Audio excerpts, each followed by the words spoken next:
Every motorcycle rider is familiar with the clutch lever located on the left side of the handlebar. In this video, we will understand the linkage of the clutch lever to the clutch assembly and its significance in a motorcycle. As you can see, the clutch assembly is linked to the crankshaft, which is driven by the engine.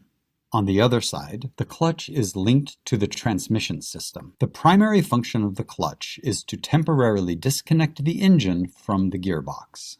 This enables smooth sliding of gears in the gearbox, allowing gear changes without stopping the engine. So, how is the clutch able to disengage and engage the power? To understand that, let's dive into the internal assembly of a clutch.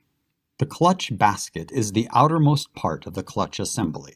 As we saw earlier, it is connected to the crankshaft and rotates whenever the engine is running. However, it is not connected to the transmission, so it does not transfer power straight to the gearbox. Another major component of the clutch, known as the clutch inner hub, is assembled inside the clutch basket. It is connected to the transmission system and therefore spins with the gears in the gearbox. This means we have the inner hub that spins with the transmission and the clutch basket that spins with the engine power.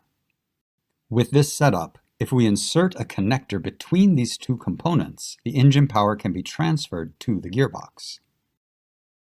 Removing the connector will disconnect the power.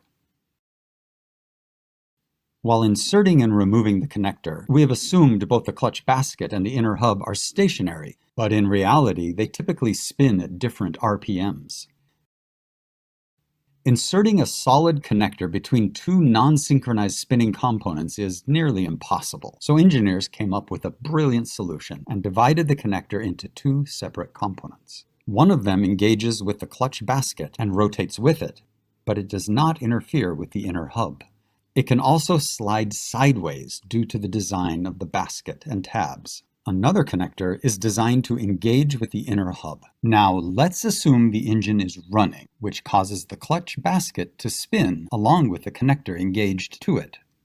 Now let's slide the connectors toward each other until they're in contact, which develops friction.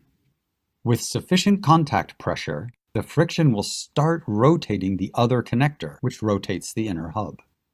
To disconnect the power, we can simply release the pressure and the power is disconnected again. The two thick connectors we used here are just for demonstration purposes. In practice, multiple thin plates called friction plates and metal plates are used in order to increase the contact surface area. They work just like the two connectors we observed earlier. All the plates are held together with the help of a pressure plate.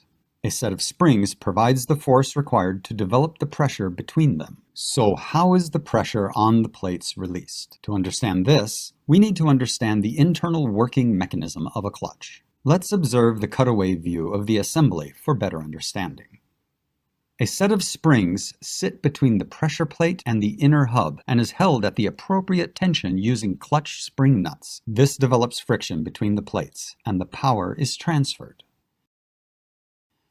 In order to release the pressure plate needs to be pushed outward, as shown. The force required to push the pressure plate comes from the rider pulling the clutch lever. As we pull the lever, a lifter cam mechanism activates. This mechanism forces a push rod to slide sideways. The push rod goes through the input shaft to the clutch assembly and pushes against the pressure plate, forcing it to slide outward, as shown. The movement of the components are exaggerated for demonstration purposes, but only a tiny movement is sufficient in real life.